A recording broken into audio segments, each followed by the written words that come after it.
This is Virginia This Morning on CBS 6. Thank you, Nikki D. Earlier in the show, we talked about how to pay for that dream vacation. So the question is, do you have financial dreams? Maybe buy a house, a new car, maybe just pay off your bills and get out of debt.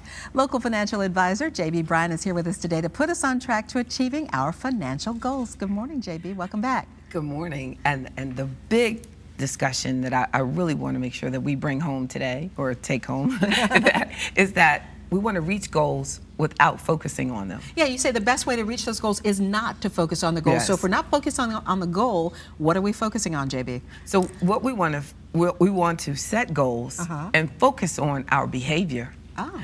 Because if we focus on the habits that we have, the financial habits that we have on a daily basis, we want to look at today, tomorrow, and all week, but not the big picture. We want to focus on what we're doing each day that's going to lead to that goal that we've set for ourselves. So each step. So what's the first step to goal setting, and then how to take those steps one at a time? The first step is to really look at yourself and look at what am I doing that's going to reach that goal. And just as an example, say your goal is to get out of debt. If we focus on just getting out of debt, it may lead to some bad behavior in between. For example, I had a meeting last week and the client had a phone call, came in, and as a senior, he's a senior citizen, and they said that you have a large amount of credit card debt and we can help you get rid of it. And I told him, definitely don't take advantage of it. It was going to require that he destroy his relationship with his bank and destroy his credit. So if you're only focusing on getting out of debt, yes, maybe their strategy would have worked to get out of debt, because they're saying that you close all your accounts at that bank, and you don't pay the credit card, and then they can get you out of debt and pay them a smaller amount. The most ridiculous idea and concept. So we have to be careful about focusing on just getting out of debt, but focus more on what steps can I take. And that's what I share with them, is that what you have to do is start today in discussing with the bank that you owe the money to, because you owe this money. It is your responsibility to pay it back. There's no getting out of it. Anything that you want to get out of without establishing better habits, you're going to repeat it again. Most people that refinance and pay off all their debts end up getting back in debt again.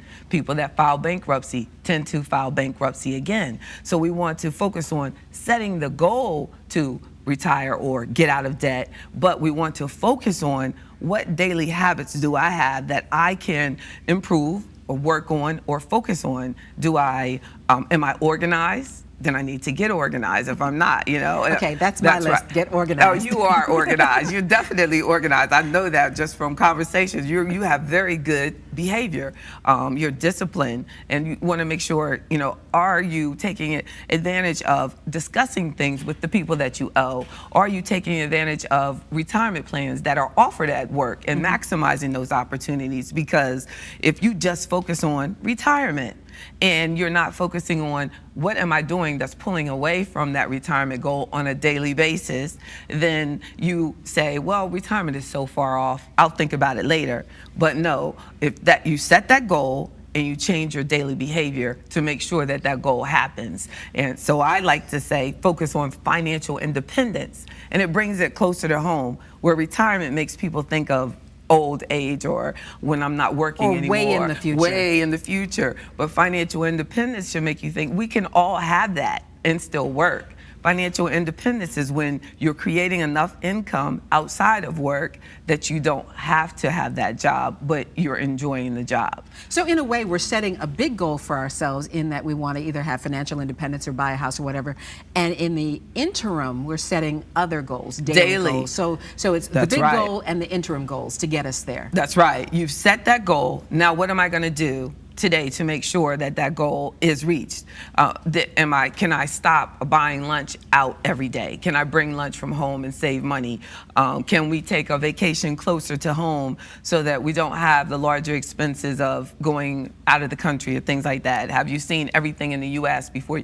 But maximizing all of the opportunities that are available to you to make some smarter financial choices. And typically, you have a lot of resources available for you that you can take advantage of today. So sometimes the immediate gratification has to be put off if you want to reach the big goal. Yeah, and you can have the immediate gratification of knowing you did the right thing. Sometimes, though, that's not enough, JB. Right, right. But there's no way that you're going to get. I say that one goal is equal to 1,000 good decisions to reach there, to get there. We'll stop on that. Right. JB Bryan offering free financial workshops every Wednesday. They're at noon at her offices at 4860 Cox Road, Suite 200 in Glen Allen. You need to pre-register, but just go online to WTVR.com/VTM. We'll link you to all the details there.